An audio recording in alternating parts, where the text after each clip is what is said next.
आज शेष होईची चलित वर्षर मैट्रिक परीक्षा। फेब्रुआरी 19 तारिख में आरंभ होता परीक्षा आज मार्च 2 रे शेष होईची।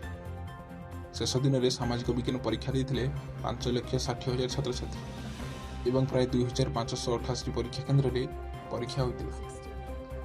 कॉपी रखा प्रशासन पक्षर व्यवस्था कर कड़ा सुरक्षा चलित वर्ष मैट्रिक परीक्षा।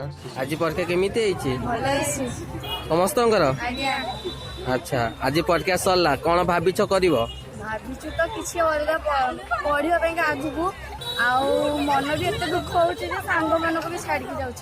एम कौन रखिछ आज एम तो रखिछु भलो करिवो आ गोल तो अछि सोशल वर्कर हबा पई तो ट्राई करछ।